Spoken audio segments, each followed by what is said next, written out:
आप सभी का स्वागत करता हूं अपने YouTube चैनल सुरेंद्र सिंह बोरा में।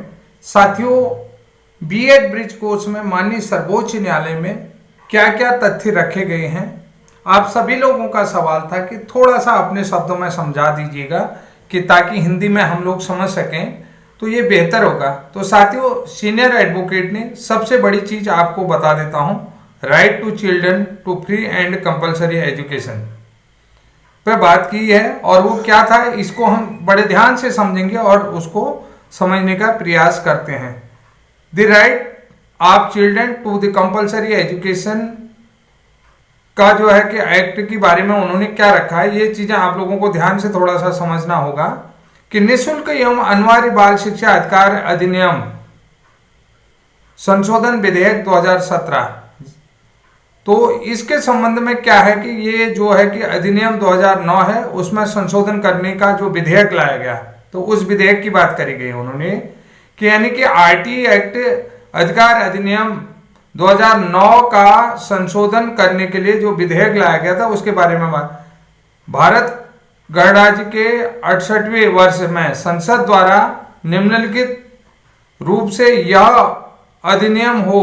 नंबर 1 क्या है कि देखिए, इस अधिनियम का संक्षिप्त नाम निःशुल्क और अनिवार्य बाल शिक्षा अधिकार संशोधन अधिनियम 2017 है। तो इस पे बात करी और ये जो है 1 अप्रैल 2015 को प्रवर्त हुआ समझा जाएगा, यानी कि 1 अप्रैल 2015 से इसे लागू हुआ समझा जाएगा। अब इसमें जो है कि दूसरी बात उन्होंने आरटी एक्ट की धारा 23 का संशोधन, देखिए इसमें यह भी रखा गया है कि दूसरा निःशुल्क एवं अनिवार्य बाल शिक्षा अधिकार अधिनियम 2009 की धारा 23 की उपधारा 2 के परंतु तत्पश्चात निम्नलिखित परंतु अंतः स्थापित किया जाएगा। इसमें यह लिखा है परंतु यह है कि 31 मार्च 2015 को नियुक्त का उस रूप से नियुक्त प्रत्येक शिक्षक जो उपधारा 1 के अधीन तथा अधिकार अधिनियम आहर्ता नहीं है रखता है, तो निःशुल्क एवं अनिवार्य बाल शिक्षा अधिकार अधिनियम संशोधन अधिनियम 2017 के प्रारंभ होने से 4 वर्ष की अवधि में के भीतर अपनी न्यूनतम क्वालिफिकेशन को अर्जित करता है। जैसा कि आप लोगों को पता है, 10 अगस्त 2017 से पूर्व जो भी शिक्षक हैं कि यानी कि उनकी अपनी न्यूनतम योग्यता पूरी नहीं है, तो वो 31 मार्च 2019 तक अपनी न्यूनतम क्वालिफिकेशन 4 वर्ष के भीतर क्या है पूरी करेगा। ये भी बात रखी गई यहाँ पर आरटी एक्ट में। आप लोगों ने सभी को मालूम है कि आरटी एक्ट में संशोधन के लिए क्या रखा गया।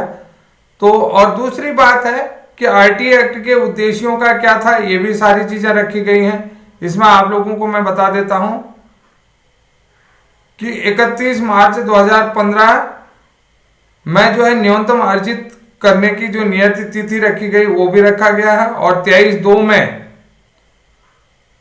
जो भी है विधेयक का उद्देश्यों को सारी चीजें जो है कि अप्रैल तथा जो है कि न्यूनतम आहर्ता नहीं रखता है तो उसे अपनी न्यूनतम धारा अर्जित कर सके, ये प्रावधान उसमें रखा गया। ठीक है, ये चीजें कहेगी। और बहुत सारे लोग जो कहते हैं राज्य में 6 से 14 वर्ष तक के लिए जो नीति निर्देशक तत्वों में अभिकथित है, तो उसको भी क्या है, संविधान का जो 86वां संशोधन अधिनियम 2002 है, तो उसके अनुच्छेद 21 को अंतर स्थापन अनुसरण में 6 वर्ष से 14 वर्ष तक के सभी बालकों को निःशुल्क अनिवार्य शिक्षा उपबंध करने के निःशुल्क एवं अनिवार्य बाल शिक्षा अधिकार अधिनियम 2009 उक्त जो है अधिनियम 1 अप्रैल 2010 से प्रवर्त हुआ। जैसा कि मूल नियम आपने देखा होगा कि 9 अप्रैल को बना था, उसका सारी चीजें यहाँ पर रखी गई थी।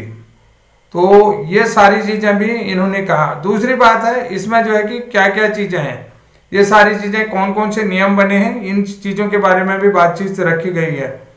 विधेयक का खंड 2 निःशुल्क एवं अनिवार्य बाल शिक्षा अधिकार अधिनियम 2009 की धारा 23 उपधारा 2 में यह उपबंध करने की नया परंतु अंतः स्थापित करने का उपबंध करता है। 31 मार्च 2015 को नियुक्त या उस रूप से नियुक्त प्रत्येक शिक्षक जो उक्त धारा उपबंध धारा 1 के अधीन तथा अधाकथित न्यूनतम अर्हताएं नहीं रखता है, तो प्रस्तावित विधान के प्रारंभ होने के तारीख के 4 साल के भीतर जो है वो अपने 100% न्यूनतम क्वालिफिकेशन कंप्लीट करेगा। तो ये नियम जो है कि 31 अप्रैल से प्रभावी माना जाएगा, आपको ये भी मालूम है। और शिक्षक में जो निःशुल्क अनिवार्य शिक्षा बाल अधिकार अधिनियम 2009 का अधिनियम संख्या 35 का अनुसरण करते हुए क्या क्या चीजें ये करता है और इसमें कितना खर्चा हुआ है इसके बारे में भी बात करी गई। और जो आप लोगों को बता देता हूं, जो ये न्यूनतम क्वालिफिकेशन है तो इसमें जो है कि 453.62 करोड़ रुपए जो है कि अनावर्त व्यय अंतर्वलित होगा, यानी कि इतना खर्चा इसमें होगा, ये भी जो है इसमें कहा गया है। तो साथियों, सबसे पहले हम आप लोग ये चीज समझने का प्रयास करेंगे कि जो आरटी एक्ट में प्रावधान किया गया था, आपने देखा होगा कि 3 अगस्त 2017, उसके बाद 10 अगस्त 2017 को मिनिस्ट्री ऑफ लॉ की तरफ से जो है कि इसको कानून के रूप में जो है कि एक्सेप्ट किया गया। उसके बाद सभी लोगों को पता है 17 अक्टूबर 2017 को अधिसूचना जारी होती है। इस अधिसूचना के तहत सभी लोगों को मिनिमम क्वालिफिकेशन, ये सारी बातें माननीय सर्वोच्च न्यायालय में रख दी है। सबसे बड़ी चीज आप लोगों को मैं बता देता हूं, आरटी एक्ट संशोधन 2017 का विधेयक रख दिया और वन टाइम जो है कि मिनिमम क्वालिफिकेशन के लिए सेटलमेंट प्रोग्राम है वो भी रख दिया गया है। क्योंकि और दूसरा इसमें ये भी रख दिया है कि जो देवेश शर्मा वाले केस में राजस्थान हाईकोर्ट की तरफ से ये बोला गया कि ब्रिज कोर्स जैसा कोई भी प्रशिक्षण प्रावधान एनसीटी की तरफ से देश में किसी भी राज्य में उपलब्ध नहीं है, इसको भी डिकोड किया गया है। क्योंकि वो 2023 का मैटर था जो देवेश शर्मा वाला, जबकि ये जो है कि 1 अप्रैल 2015 से क्या है कि ब्रिज कोर्स न्यूनतम क्वालिफिकेशन का प्रावधान जो है कि आरटी एक्ट में करा गया है, जो न्यूनतम है, इसको भी डिकोड किया गया। तो इसलिए जो है कि देवेश शर्मा कहीं से कहीं तक भी जो है कि बीएड ब्रिज कोर्स में प्रभावी नहीं होता है, वो इफेक्ट नहीं डालता है। इस बात को कोर्ट ने समझ लिया है और कोर्ट ने इसमें कई सवाल भी किए। और ये सबसे बड़ी चीज है, यहाँ पर ये चीजें ब्रिज कोर्स में देवेश शर्मा कहीं से कहीं तक लागू नहीं होता है। तो देवेश शर्मा का जो केस शुरू हुआ था वो 2021 में हुआ, जबकि इन लोगों ने मिनिमम क्वालिफिकेशन कब कंप्लीट कर लिया था कि 2019 में 31 मार्च में। तो अब इन्होंने ये चीज भी कह दिया कि जो लोग ब्रिज कोर्स प्रशिक्षित लग गए हैं तो क्या उनको आप निकाल देंगे, जो गवर्नमेंट में है उनको निकाल देंगे, अगर ये एलिजिबल नहीं है तो अगर जो गवर्नमेंट में क्या उनको भी निकाल दोगे, ये चीजें वहां पर रखी गई हैं।